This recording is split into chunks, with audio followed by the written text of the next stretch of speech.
When we look back at history, we tend to focus on the big events, right? The massive conflicts, the turning points. But what about the quiet, personal stories that get swept up in them? Well, this is one of those. It's a love story that started at the exact moment the world was about to be torn apart. So let's set the scene. It's San Diego, 1917. The city is just buzzing, full of life, full of opportunity. But thousands of miles away, this huge, brutal war has been tearing Europe apart for years. For most people in America, though, it's just something you read about in the newspapers. It's a distant problem. Life just goes on, and new love stories begin, all under a sky that's about to get very, very dark. And that really brings us to the heart of this whole thing. When the world is spinning out of control and the future is a total unknown, what chance does a new, fragile romance really have? That's the question our two main characters are about to face. All right, let's picture it. We're heading back to January of 1917. We're inside Marston's department store, right in downtown San Diego. And this is where a very quiet floor walker and a young salesgirl are about to have the conversation that starts it all. So let's meet them. On one side, we have Lyle Carringer. He's the steady, reliable guy, a floor walker hoping to climb the ladder at the company.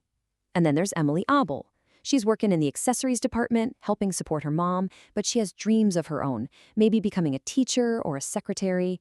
They're both ambitious, just in their own quiet ways, both hoping for just a little bit more. It all kicks off with this little exchange. It's so formal, right? But it's also kind of playful. You can feel that little spark. He wants her to call him by his first name, Lyle, and she immediately fires back, Emily. It's such a small thing, but that right there, that's the beginning. So that little formal exchange, it doesn't take long for it to blossom into something much more personal. Those simple morning greetings start turning into a real connection. And it's getting real when other people start to notice.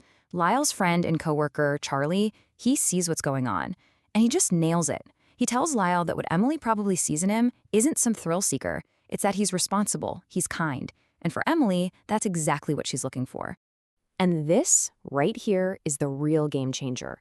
Their relationship moves outside the walls of the store. Lyle starts walking Emily home every evening. And those 20-minute walks, they become this private little world where their friendship really starts to deepen into something else entirely. So by March, those walks aren't just small talk anymore. Now they're talking about their pasts, their families, and maybe most importantly, their futures. They're not just coworkers anymore. They're becoming each other's confidants, sharing the things that really matter to them. And as they talk, they find out they have a ton in common. Turns out, both of their families were strivers, people who had moved across the continent looking for a better life, for new opportunities. This shared background, this shared ambition, it creates this really powerful bond between them. And then there's this one walk, this one little moment that changes everything. They're passing by a house, and Emily just says it, almost to herself. She'd like a home of our own. That one word, our. It's the very first time either of them has said it out loud, the idea of a future together. And it just kind of hangs there in the air between them, full of possibility. Okay, so the next big hurdle, meeting the mom. And it goes so well. Emily's mother takes one look at Lyle and teases him about being a little thin, saying a strong wind could blow him over. It's this warm, good-natured joke, and it's a clear sign that she accepts him. She sees this polite, hardworking young man, and she welcomes him in. This is getting real now. But just as they're starting to build this beautiful little future, the whole world shifts under their feet. In the first days of April 1917, that distant war in Europe finally comes crashing onto America's doorstep. I mean, just look at how fast this all happened. In less than a week, America goes from being neutral to being at war. And right in the middle of this massive historical moment, Lyle and Emily are having a conversation at the beach that's going to change their lives forever. And back in San Diego, you could feel it in the air. The mood of the city just changes overnight. The newspapers are screaming, war.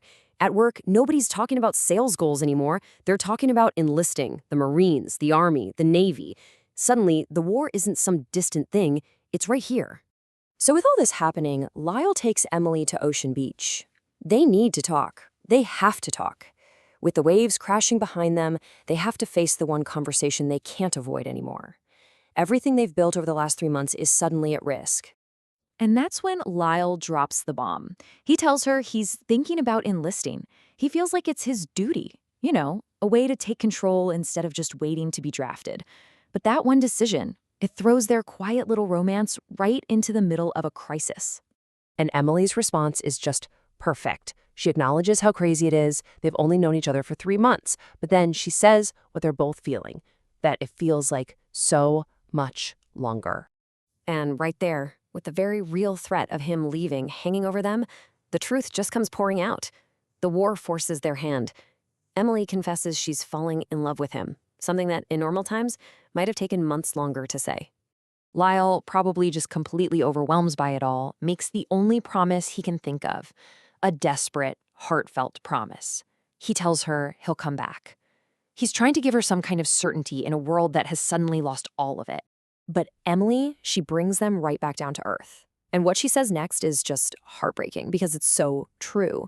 It's not her rejecting him. It's her acknowledging the terrifying, uncertain reality that they are now both facing. And that's where we're left, right? It makes you wonder, when absolutely everything is up in the air, when the future is a complete blank, what is a promise really worth?